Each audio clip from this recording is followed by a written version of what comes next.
welcome to The Real Deal here from the Clapham Picturehouse, bringing you all the latest news, reviews and so much more. And Joe is in a very funny mood today. Absolutely. Coming up on this week's show, Julianne Moore stars in a story of the devastation of Alzheimer's. Stephen Graham is in a gritty Brit gangster flick. And a documentary about a new way of tackling the sex trap. First up is still Alice, the story of a woman dealing with early onset Alzheimer's. It's played by award-winning Julianne Moore, and let's take a look at the clip. I am not suffering. I am struggling. Struggling to be a part of things, to stay connected to who I once was. So live in the moment, I tell myself. It's really all I can do. Live in the moment.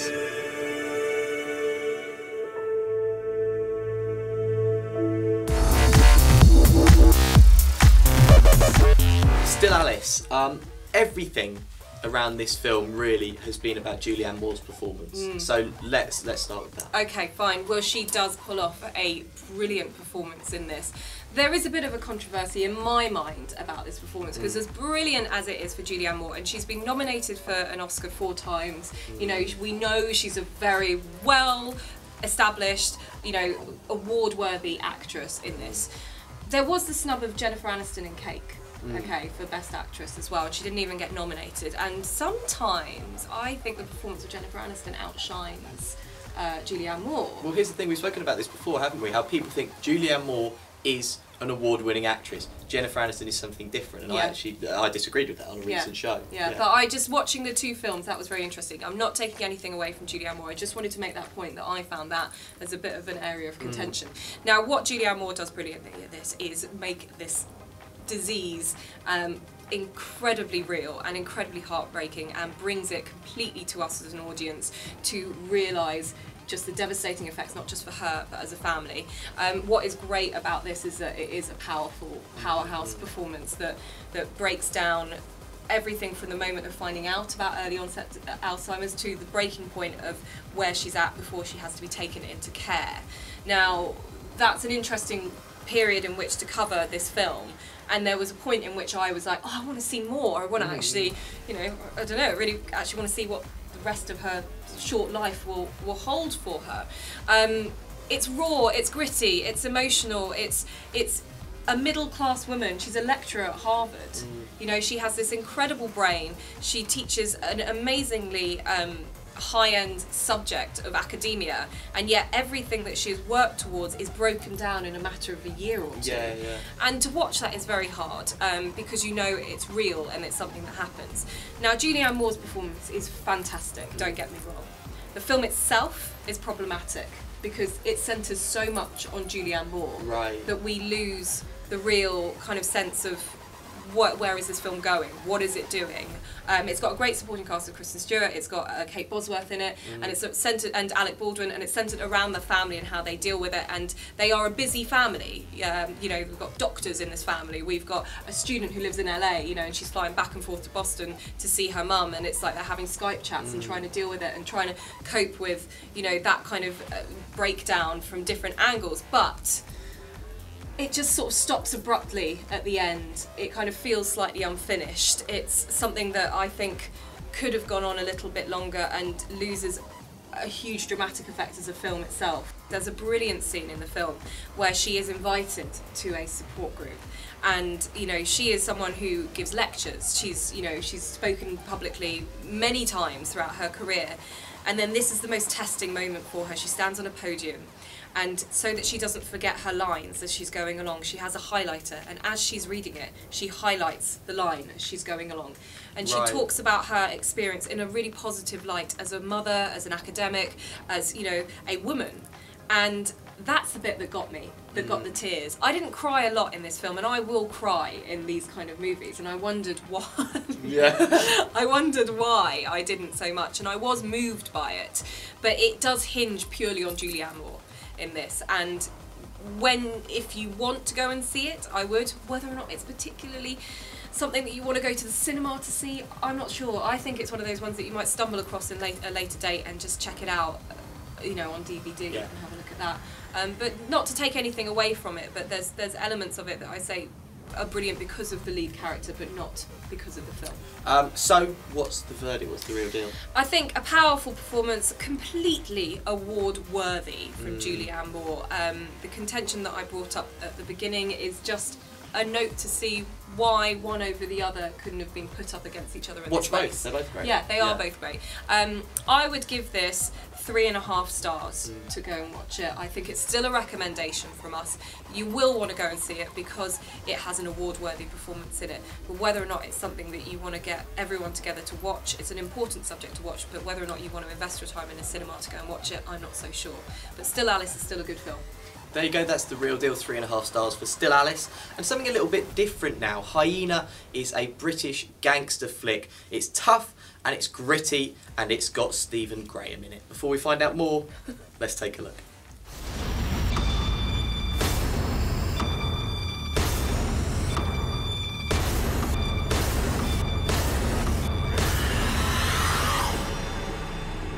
If you scratch my back, I'll scratch yours.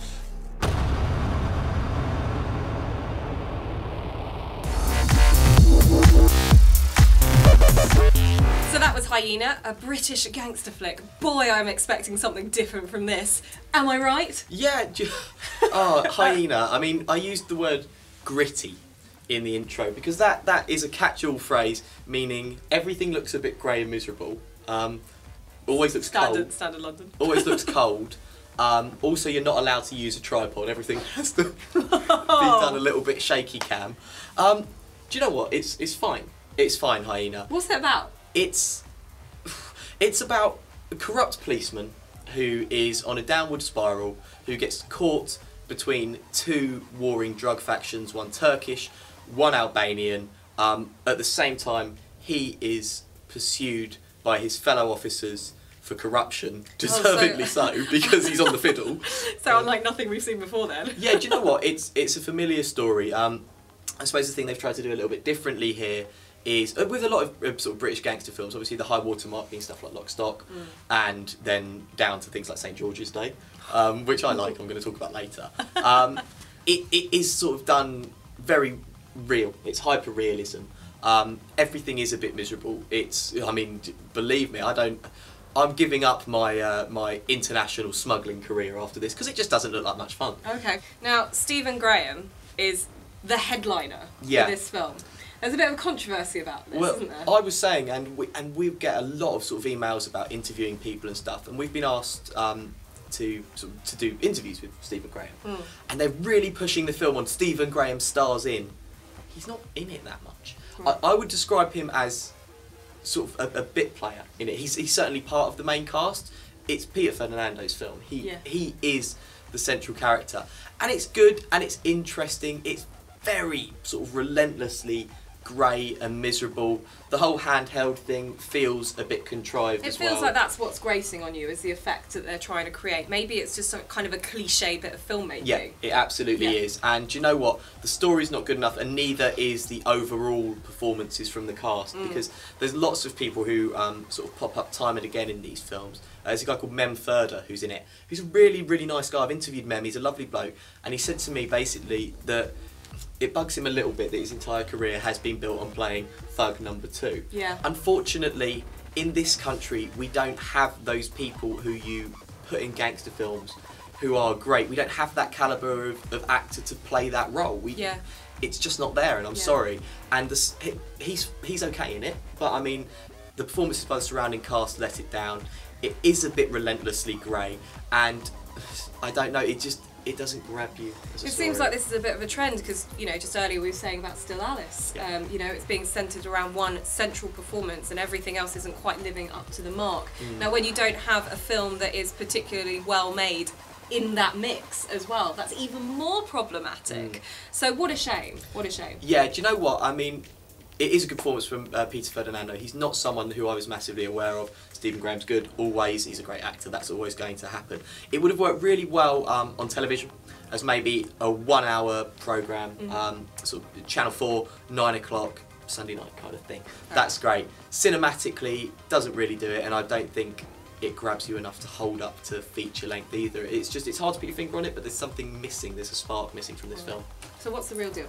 The real deal is it's a 3-star film. It would be unfair to give it anything less, but to be honest, you can have a lot more fun with some silly knockabout gangster films like St. George's Day, things like that. Okay, fair enough. Well, from one area of street crime to another, we're moving on to Dreamcatcher, the story of the Dreamcatcher Foundation, where one woman called Brenda tries to help all those women who are dealing with prostitution on the street. Let's take a look at a clip. What we need is the information to learn how to fight human trafficking. And that's what we do. If you know somebody got your back, you'll make it. You were so courageous. You deserve to be happy. You got any dreams you want to catch? Dreamcatcher then, I'll be honest, looks quite harrowing. Yeah. What's it about?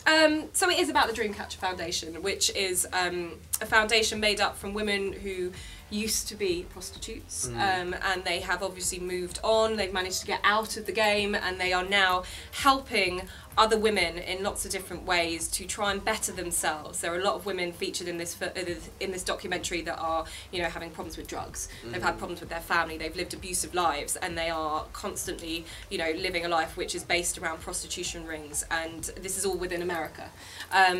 And it's led by this lady called Brenda, who she is very inspirational, I have to say. She's the one that this documentary follows, and she goes around in a completely non-judgmental way, speaking to lots of different women, giving them condoms, for instance. Like, she will drive around to the streets. She knows where to go on the streets of LA and all these different areas, and she will find these women and say, look, at the very least, can I give you some condoms so that you can be safe on the streets? But sometimes she invites these women into the car, the camera crew's there, and they capture these stories. Now, you don't see anything graphic throughout this documentary, but what you do hear is something that you think, God, if I think I've got stuff bad going on in my life, it could be a million times worse. Yeah, because tell us about Brenda's personal experience, because you told me about this before we started shooting, and it's horrendous. It bugs me. And what happened to her was that she was beaten up by her pimp.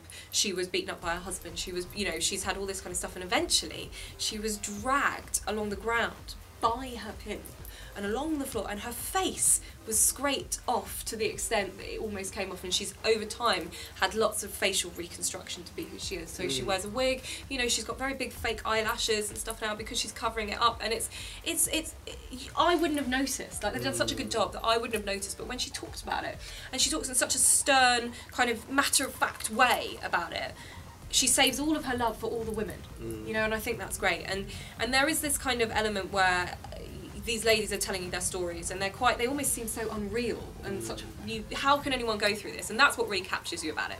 The problem with this film is that it is nothing different to a Channel 4 documentary. Right. Cinematically speaking, it doesn't have Louis Theroux in there. Yeah, It doesn't have a spokesperson going around interviewing people. It's just done based on following Brenda and her team, and that's fine. But it's a very short film. It's about an hour and a half long. But going around hearing lots of women's stories is one thing, but I've seen far more compelling films in that respect elsewhere. But for me, I kind of did lose interest because I was just listening to story upon story upon story, and I would have preferred it to have been 2 or 3 key stories that we just really focus on throughout, and that's it. Or even just Brenda's story would have been interesting, of her revisiting her old life.